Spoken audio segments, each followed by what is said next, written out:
Welcome to the Heal, Thrive, Dream podcast, where trauma survivors become healthy thrivers. Each month, we'll feature a theme in the trauma recovery and empowerment field. To promote your recovery, healing, and learning how to build dreams, here's your host, Karen Robinson, transformational coach and therapist. Hi, everyone. Welcome back to the Heal, Thrive, Dream podcast. Today, my guest is Sandy Phillips Kirkham.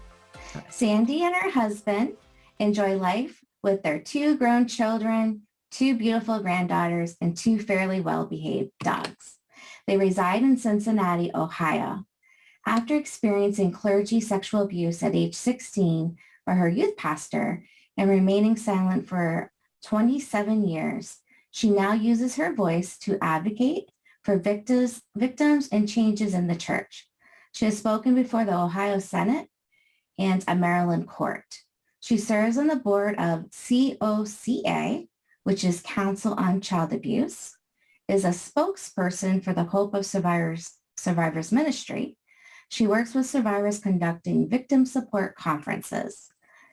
She tells her story in her book, Let Me Pray Upon You, which, welcome, first of all, Sandy, before I say anything else.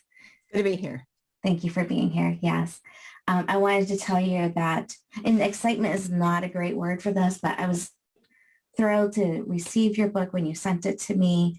I already knew the title, Let Me Pray, P-R-E-Y, upon you, but the cover was also very symbolic with, for those of you on the podcast, you can't see, but on YouTube, it has pictures. Okay, it's hard to see with the Zoom background, but it has a picture of a wolf and some sheep. So I thought that was very, very moving for Christians, especially to see, because it's significant. So thank you for writing that book. I know it's probably not the easiest thing you've ever done in your life. So thank you for doing that. So what about your bio did I miss that you think would be super helpful for our audience to know you a little better? Well, that pretty much covers it, other than the fact that I was very active in the church as a young girl, and being sexually abused by my youth pastor was absolutely devastating to me. It's important, I think, to understand how involved I really was in the church and what it meant to me. Yes. As a reader, and I have not finished the book yet, but as a reader, that definitely comes out loud and clear, like you were. And I think that the importance of your family background too, like having your parents divorce at a time where divorce wasn't happen super frequently, and how you felt about that. The church became a safe haven for me, and I looked to the pastor as like a father figure, and so he tapped into that and used that as a way to get to me. Yeah, and there were other vulnerabilities in the family. One, not getting to see your dad as often. And then your stepfather was a bit on the controlling side. So not necessarily a safe place for you in order to talk and open up to him. Right. And your mom, I'm guessing, was a bit overwhelmed with all the kiddos that she had, after getting remarried. And then I noticed another vulnerability. I think you may not think is significant. I don't know what you think. I'm going to ask you. But I felt as a clinician was significant was your grandfather completing suicide. Right. Yeah. Yes. So that meant there was at least a paternal history of some depression. Yes. I think you said he had a more serious mental illness. I think he was diagnosed with schizophrenia. Yeah. And were you close to him? Did you have a relationship with him at all? Well, I saw him a lot. They lived next door to us. He kind of always scared me a little bit because it was the way he acted sometimes. And now I can look back and see why. He was a kind person. He was never mean to me, but he was scary to me in a little bit of a ways. And when he would drink, he could become violent. And I did see some of that at times. And being as young as I was, it certainly did have an effect on me, I'm sure. Yes, I thought that was significant to point out, because you had some vulnerabilities. And of course, what do we know about groomers? They look for people with vulnerabilities. Yeah. And, exactly. And because of their role, we doubt ourselves, like, well, of course I saw this over and over in your book at the beginning. Of course I should trust. There's never any reason to question someone that you have known or and someone who seems to be caring about you, someone who seems to want to help you. They're the pastor or the priest or the rabbi of the church and synagogue. So they're looked up to, and we're taught not to question them. But again, groomers look, like, as you said, for vulnerabilities, and then they exploit those vulnerabilities. They appear to be helping you in the beginning only as a way to get to you to establish a false relationship, that you trust them so much that when they do cross the boundaries, you're confused and you have somewhat of a caring about them that you don't want to accuse them of doing something they shouldn't be doing. Right. Yeah, because at that point, they're one of the closest people that you have. They're a confidant. Yes. And I noticed when you were upset with your family, I think your stepdad, how he treated a guest you had in your home, you went to him and he was there for you. Exactly. Yeah. Yeah. And the abuse, it starts so subtly, because it began really as just a kiss. It happened after a youth group meeting. He waited for everyone to be alone and he told me how wonderful I was and how much I was helping the church. And of course, I'm elated and feeling very special. And I was shocked, but I tried to justify it because this was the pastor and he wouldn't be doing anything he shouldn't be doing. But over a year's time, the grooming continued. The kissing became a little more passionate. The hugs lasted longer, till eventually, a little bit over a year, he had sex with me. And then that's when the abuse really took off, as far as he became demanding, controlling, became violent, hit me. He totally changed in his personality. And so I felt like I was in a black hole with no way out. And of course, as abusers do, I was told, this was between the two of us. I couldn't tell anyone. No one would believe me. And I also knew if I were to expose him to the church, this would be a bombshell. People loved him. He was beloved in the church. And so I just didn't know what to do. And so I just accepted that this was going to be what I needed to do until he said it was over. And the abuse went on for 5 years. One of the key phrases that you use to describe his personality, I think, is super important. And it was charismatic. Very. Yeah. So people think that charismatic leaders are the be all end all, right? Like they're so full of life and helpful and there for people when needed and have all this energy.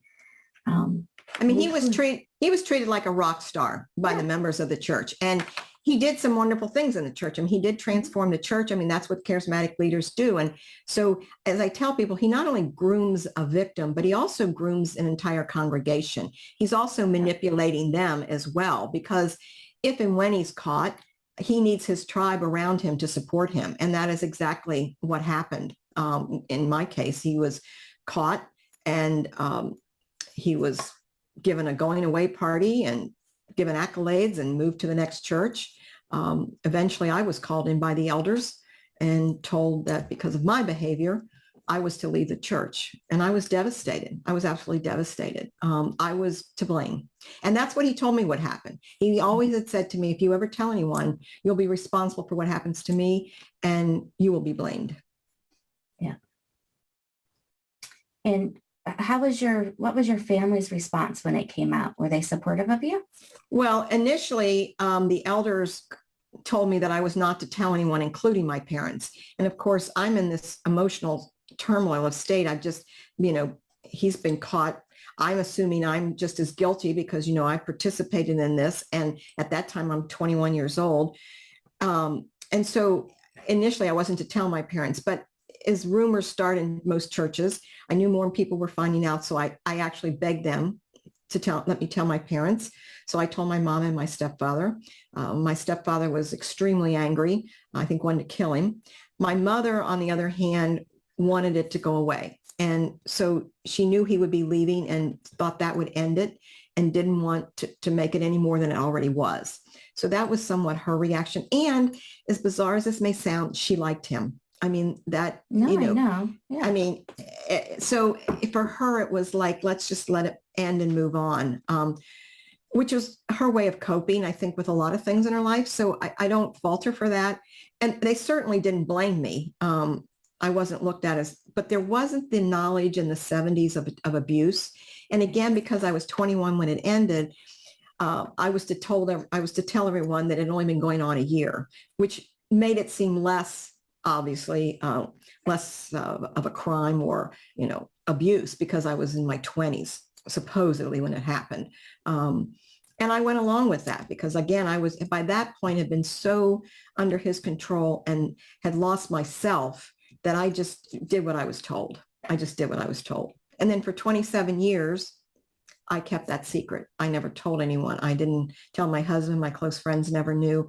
And that secret remained with me for 27 years and affected my life for 27 years. Mm-hmm. That trauma continued in my life because I was still carrying that secret. I was still carrying the guilt. I was still carrying the idea that this was somehow something I could have stopped and prevented, and I didn't, which isn't true. Right. Victims need to understand that you are not responsible for what was done to you. You were targeted, you were trapped, and you only could deal in the only way you knew how with the coping skills you had at the time. And they didn't allow you to take what you needed to do to stop this person because, again, they have already looked for ways to target you. They've looked for ways to control you, and you don't have any control in that situation. Right. And so whatever happened to him? Did he get away with this completely? Well, he moved to the next church where once again he committed sexual misconduct. He then moved to another church. Our denomination removed him from the denomination. He went to another denomination. Now, of course, you haven't read the entire book, but I'm going to give you a spoiler alert here. That's okay. I eventually confronted him 27 years later when I began my healing process. One of the things that I felt I needed to do, wouldn't recommend it for every victim, but for me, I wanted to confront him. So I hired a private investigator and found him ministering at a church in Alabama. Just give you a quick rundown. Basically, I was told this happened 27 years ago. He's a changed man. We don't think there should be any consequences for this. And so move along. This, in spite of the fact, in my meeting with him, he talked about the number of times there have been sexual misconduct. They weren't all teenagers. Some were adult women. And that he had been in therapy and he had been identified as a sexual addict. Now, I don't know in whose world anyone thinks that someone who's been identified as a sexual addict should be in a position of leadership within a church. But this denomination, which is the Disciples of Christ, obviously thinks that's okay. He remained in ministry for the next 10 years or so. I believe he's semi-retired now, but he remains in good standing and he can certainly go out and preach or do anything in a church that he would feel comfortable doing or want to do. So he's still a minister and could preach, I think, on interim basis if he wants to. Okay. That's disturbing to hear, but I can't say I'm surprised, right? Mm-hmm. After working with trauma survivors for as long as I have. Mm-hmm. So one of the things I was really happy to see in the book is you called him out by name. Like from the very beginning, you used his full name. But let me correct you on that. No? I did not. And I'll tell you, there's a couple reasons. And I have been criticized for that. But initially, when I began speaking about my abuse, I wanted to speak to churches. I wanted to get into churches to say, here's what happened. Here's how you can prevent it. And I did not want to be seen as someone who was doing this out of revenge. I wanted my message to be about me, the trauma, and what I went through and how churches could stop this and prevent it. So I didn't use his name in the beginning when I spoke, and I would go to conferences and I would speak because I didn't want this to look like this was a platform for revenge. The other reason I didn't use his name is it's also in the book. I eventually called his wife. And not that I was responsible for what had occurred during that time, but I wanted to acknowledge the pain that she must have been going through at the same time. And so we became very close friends. I also knew his children, and she had asked me not to use his name. And so that was, I felt, my gift to her and to his children not to do that, even though he deserves to be outed. It was my personal choice not to do that. Are you saying the name in the book is a fake name? It is. It is. Okay. Okay.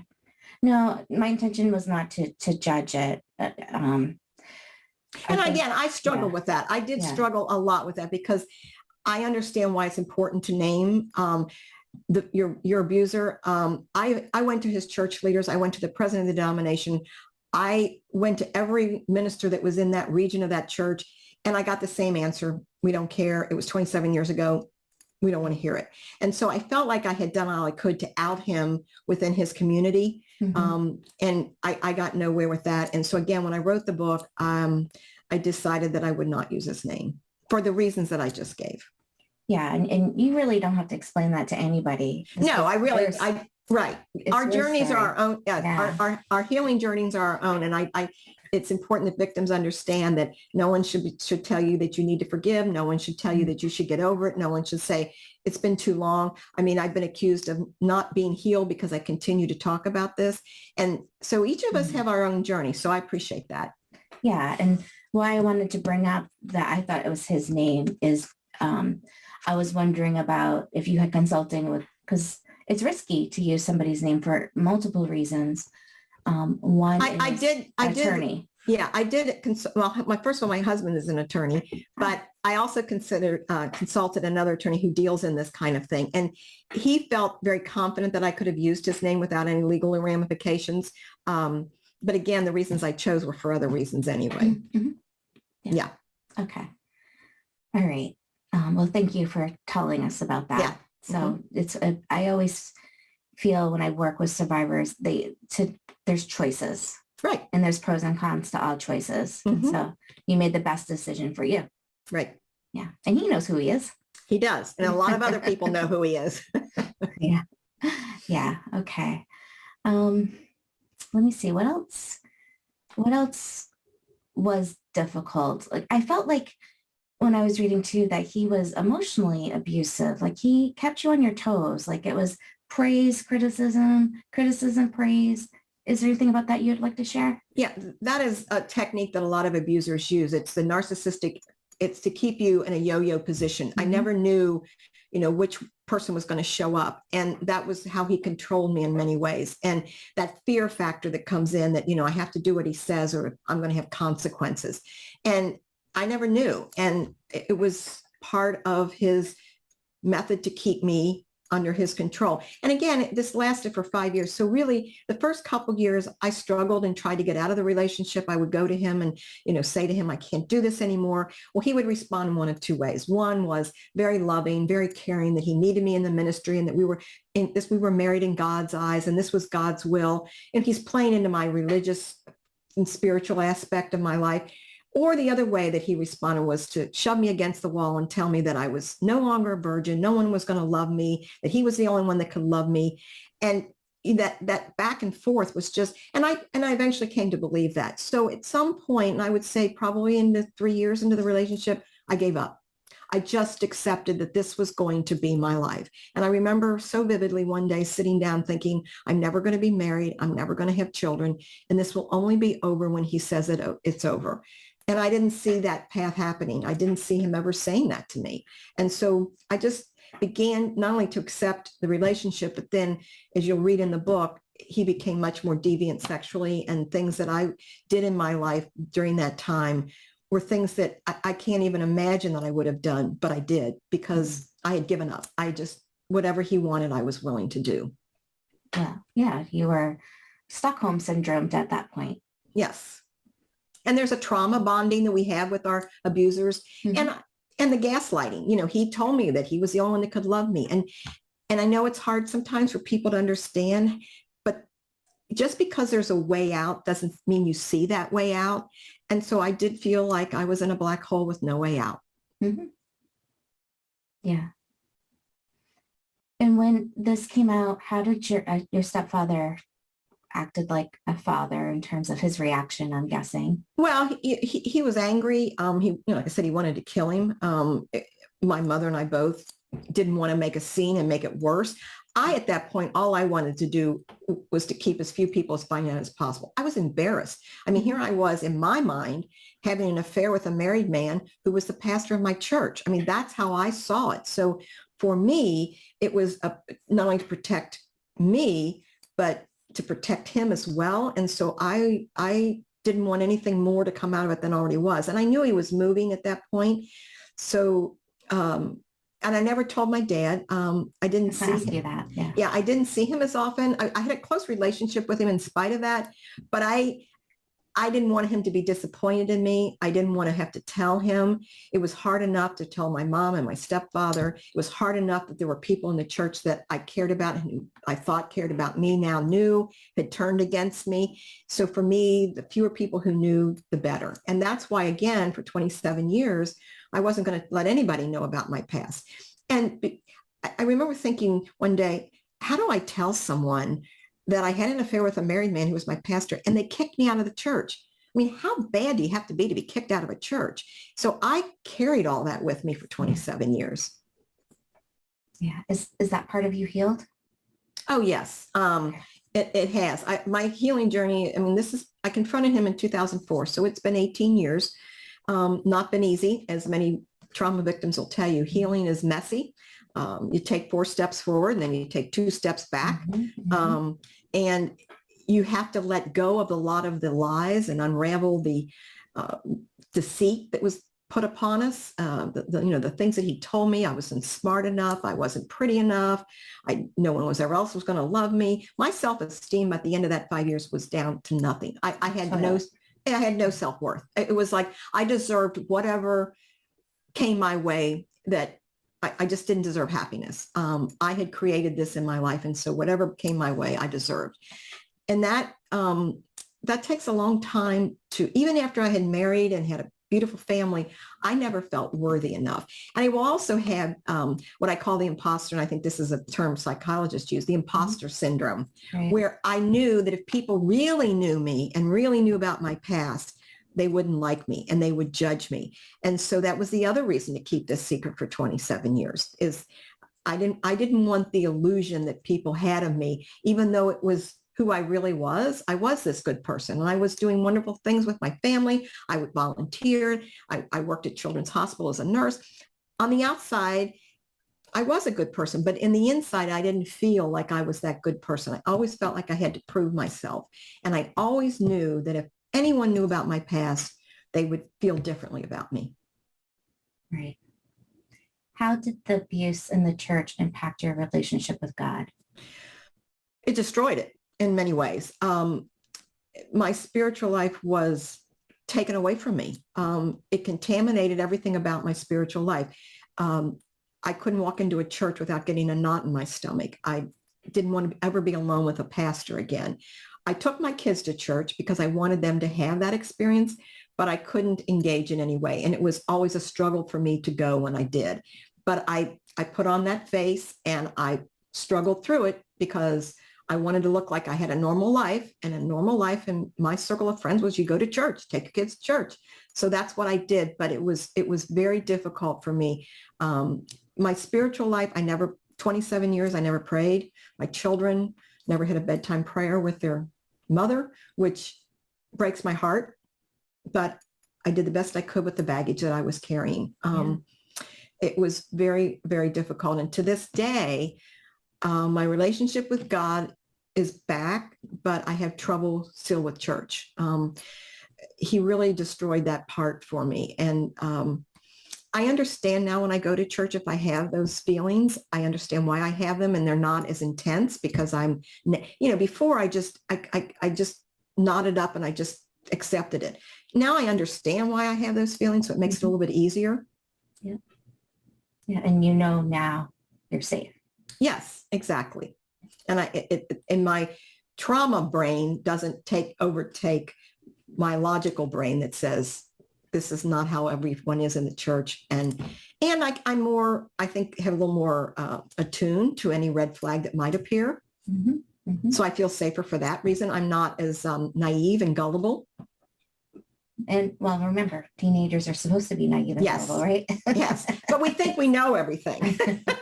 That's part of the problem too. Yeah. Which is one of the things he would say to me many times. He'd say, I have to know that you're mature enough to handle this. Whenever I would get to a point where I was feeling guilty or I was not happy, he'd say, I have to know you're mature enough to handle this. So he knew exactly what to say. He did. They do. Absolutely. All of them. They do. They got a playbook, I think. Mm-hmm. I'm going to ask you a series of questions and how the abuse impacted your life. If I ask you a question that it is not something you want to talk about, just please say that it's okay. Fine. So how did the abuse impact your marriage? Well, I think anytime you keep a secret from your spouse, and you can't be truthful, that puts a divide there. I don't think he knew that, but I always struggled with that, knowing I wasn't being honest with him. And in my trauma brain, thinking, if I tell him, will he see me differently sexually? Will he think I lied to him all these years? Will he judge me? I knew that wasn't true and none of that would happen, but I couldn't trust it not to be true. So it affected me in the way I responded to him, in the sense of trusting him. Sexually, it didn't affect me like it does many victims, because he was so loving, so caring, so kind, and we built a relationship. We dated 2 years before we were married. So I had built a trust up with him, and I didn't have I did every now and then we may have a flashback, but I would say sexually, it didn't affect me as much as it can other victims. So I was very fortunate in that way. But I think for me, not being able to be honest with him was more of a burden for me. Yeah, it sounds like you also got lucky in picking a spouse that wasn't abusive in any kind of way, which I often did. happens. Yes, and I will say, after the abuse had ended, I had not made good choices in who I was dating, and had become somewhat promiscuous. All of that is very normal for victims. So I want victims out there to know that, that adds into your low self-esteem when you're behaving that way, but that is part of post-traumatic abuse. So I am very, very fortunate that he came into my life, and I am very much aware that a lot of victims don't have that. But he was, when I did finally tell him, and I think most women can appreciate this, I did tell my girlfriends first before I told my husband. As fearful as I was of telling him, he couldn't have been any more supportive and kind. And also in writing the book and allowing me to speak about the abuse, one of my friends said, well, my husband would be supportive, but there's no way he would be very comfortable with me talking about the abuse and being as detailed as I have been. So I've been very fortunate that way. Yes. We have a great marriage. Yeah. We've been married for 43 years, I think. Oh, wow. Wow. Yeah. And I'm thinking probably being not allowed or given permission, but supported in your telling of your story is way more healing than having to be worried about that. Yes, absolutely. Yeah. Yes. How did the abuse impact your parenting? Well, that's an interesting question, because many people say, well, weren't you afraid when your daughter went off to church camp or your daughter was at church?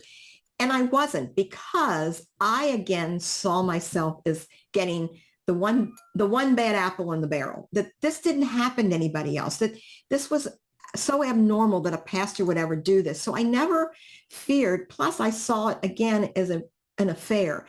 And I just knew that she would never do something like that.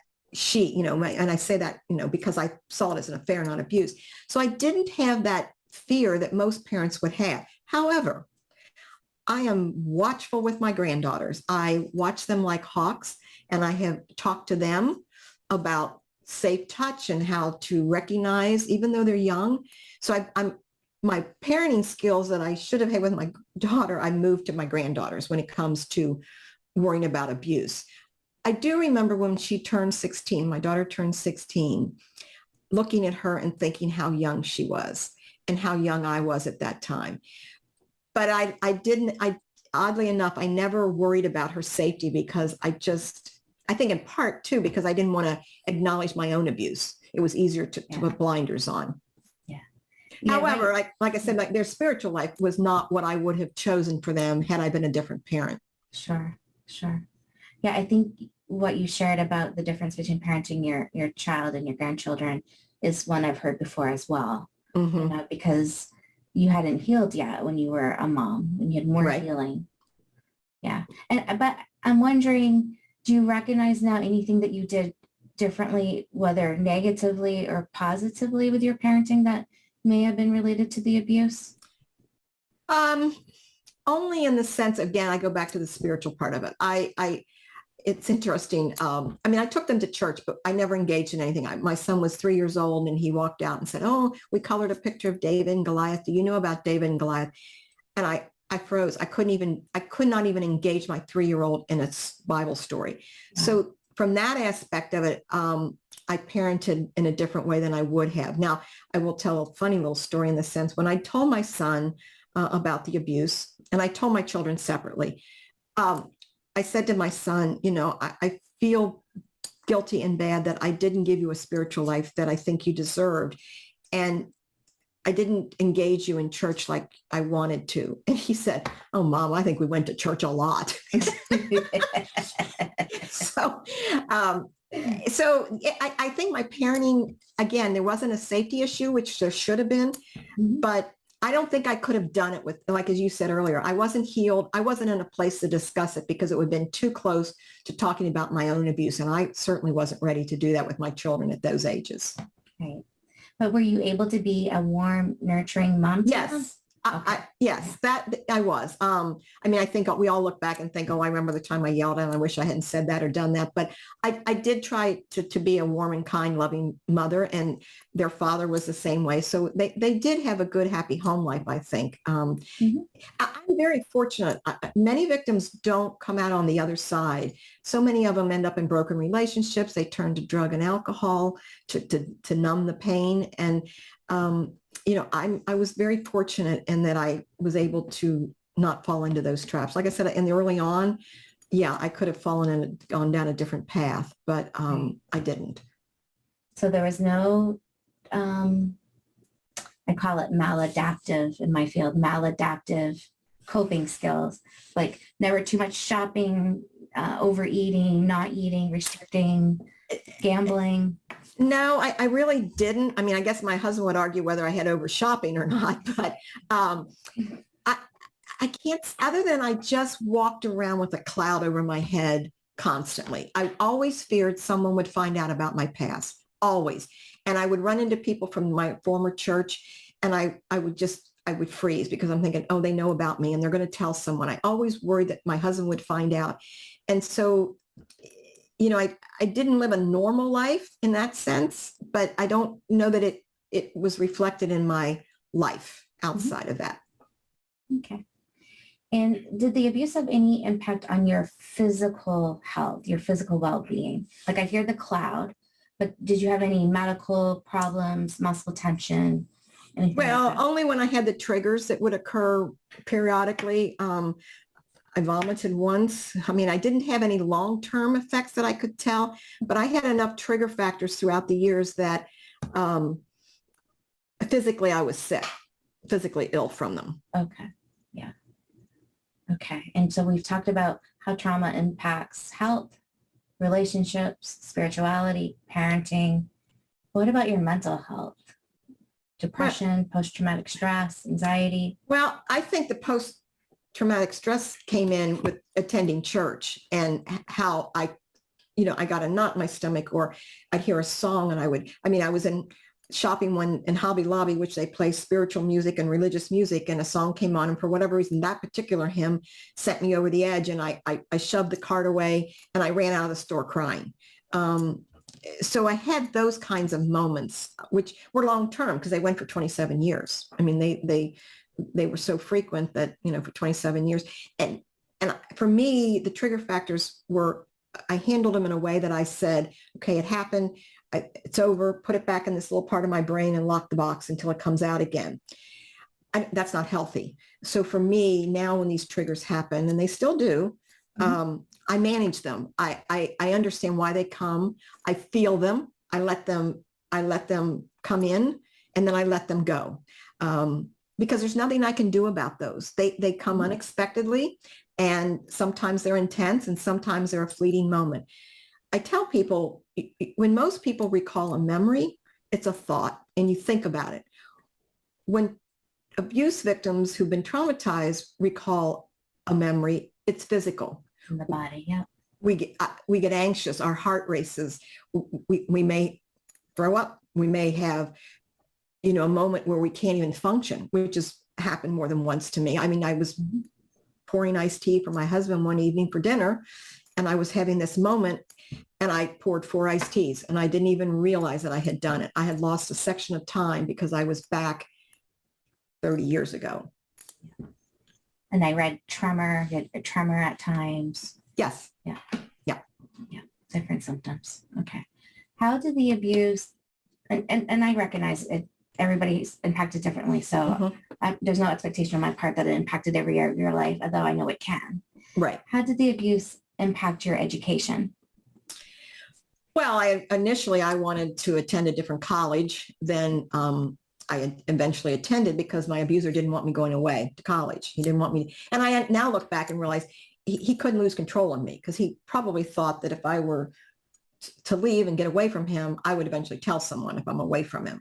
So I didn't get to go to the college that I wanted to go to. And then because I was in this mess of a state, I couldn't really concentrate on school, and I was going in and out. I would take a few courses, then I would stop. Part of that was financial, but a lot of it had to do with I was just not in a good place. And so it definitely affected my education and the path that I took. I ended up in nursing, which I loved, but I don't know that that's a path I would have chosen necessarily if I had taken the path that I wanted to take initially.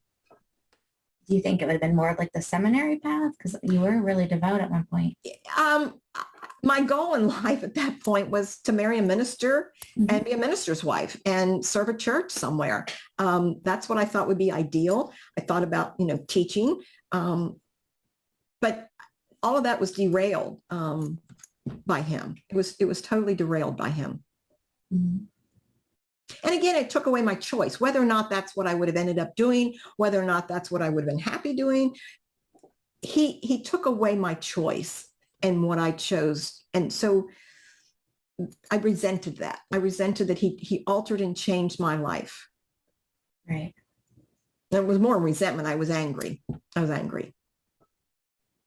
And the anger is very valid. Oh, yes. It's justifiable anger, but eventually I had to find a way to let go of that anger because I had to let go of the hope of a different outcome. There was never going to be any legal action. I had to accept that there would be no consequences for him. He continued on in ministry and he was still praised by the church. I had to understand and accept the fact that this was abuse, that he never cared for me. All of those things that I was angry about were not helping me because they weren't going to change. Nothing was going to change. And so I had to say, I have to let go of this. It took a long, long time to do that because I had a right to be angry, but that wasn't serving me in my healing process. And so I found a way to channel that anger into something that was positive. And I tell victims, look, I found a way to help other victims by counseling and by doing conferences and volunteering for the Hope of Survivors Ministry. But you can channel that anger into a hobby, into your family, something that you find comfort and peace in.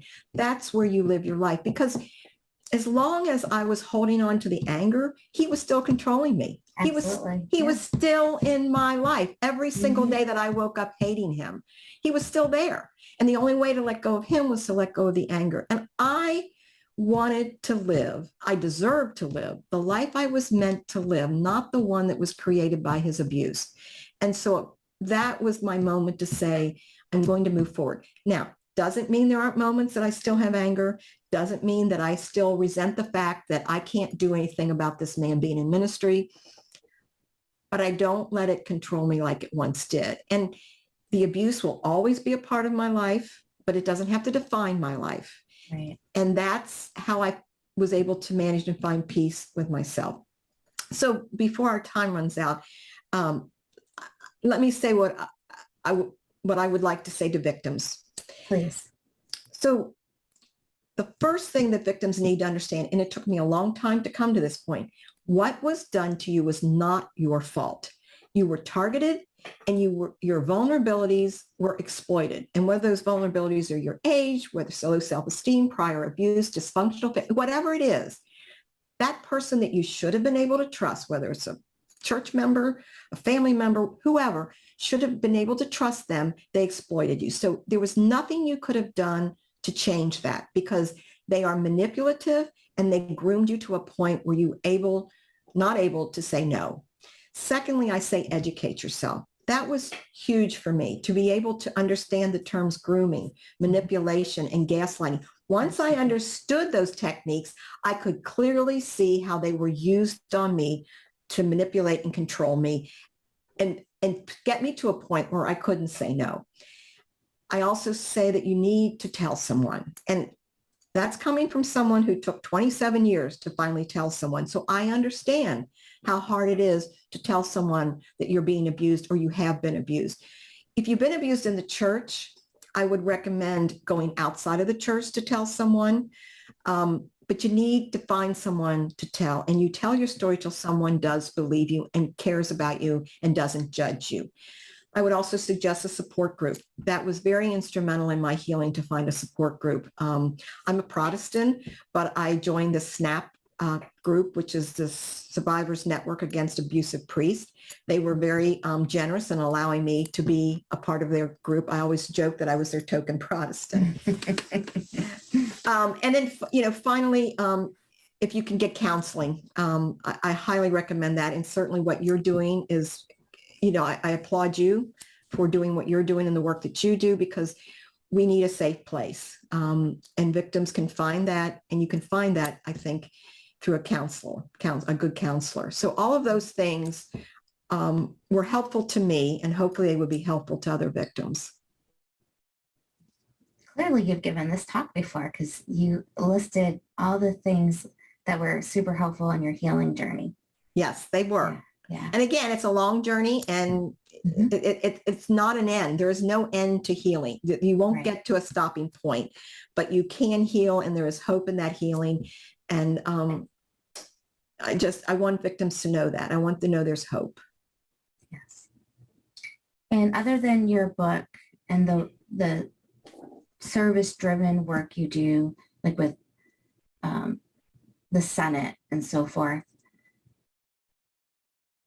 how can a victim reach you if they want to connect with you? Do you offer any coaching services at this point? I share my story. I'm not a licensed counselor, so I want to be very careful that people understand that I'm not a counselor. But what I've learned through the years is that sharing our stories is the most powerful thing we can do for each other sometimes. And one story may resonate with another victim, and my story might resonate with a different victim. And so sharing our stories can be very powerful. I thought over the years, what if while I was being abused, I had heard someone else's story of abuse? Maybe it would have given me the courage to come forward. Maybe it would have helped me to understand that I wasn't the only one that this was happening to. But they can reach me. I'm happy to talk. And I have a website. It's just my name. So it's Sandy Phillips Kirkham, and it's Phillips Kirkham. And my book's on Amazon. So if you Google, Let Me Pray Upon, actually, I know you had a hard time seeing, but there's the book. So it's Let Me Pray Upon You. You can get that on Amazon or my website. I also have a Facebook page, if you check out my Facebook page. And both of those have, I think, a lot of good information, educational wise, that could maybe help victims and anyone who's interested in understanding this topic a little bit better. There's also a web page called Advocate Web, and they're very good with some information for abuse. And in the back of my book, I list some of these websites and other resources that I think would be helpful to victims. And do you have another favorite book on the subject matter? I do, and one of them is called Broken and Beautiful. And one of my favorites, and that's by Kristen Chalmers and Eileen Peters. The other one is called Healing from Hidden Abuse, A Journey Through Stages of Recovery from Psychological Abuse. And that's Shannon Thomas. She's a licensed therapist. I believe she also has a web page. Both of those books are very good. And then I'll give one more.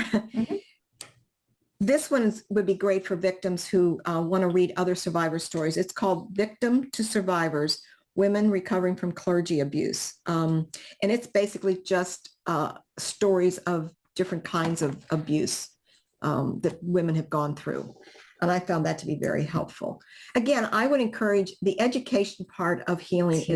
It's huge. It's massive. So, read all you can, Google everything you can, and it will bring you to a closer point of understanding. And once you understand, what was done to you, not what just happened to you, but what's done to you, it can begin that journey of healing for them. Absolutely. Yes. So I have a support group, a group membership. So we're going to be highlighting your book this month. Great. Well, September, the month of September. Mhm. By the time this airs in October, more people will know about it through my social media. So I'm really thrilled that you wrote it. And my other question are you going to write another book? I've been asked that. I'm not a writer by trade, and I never thought about writing. I joke that my sophomore English teacher is turning over in her grave at the thought that I wrote a book. But I don't know. I might. I don't know. I haven't. It was a difficult thing to do, and it was very time consuming. And I don't know. I might. It's just never know. I didn't think I'd write one, so maybe I'll write two. Yeah, I think sometimes there's no pressure, of course. Right. Your life will be beautiful, whatever you decide to do. But sequels sometimes are the coming out on the other end, like the more hope. Yes. Yeah. Yes. And you probably have some of that towards the end of this one. I do. And I tell people, one of the readers said to me, oh my gosh, when I was reading your book, all I could think of was that poor girl. And then I got to the second half of the book and it was like, you go, girl. So good. there is some good an ending to it. Good. Sandy, it's been an honor to have you on here today. And I'm really appreciative of telling your story. I agree. It's one of the very best ways to have a purpose in helping others. It's an amazing thing that you're doing for people. So thank you so much. Well, thank you. I've enjoyed this. It's been a great interview, and I appreciate all the work that you do as well. Thank you for listening in today. Please join us next week, same day and time. Also, I would love for you to check out my website, healthrivedream.com.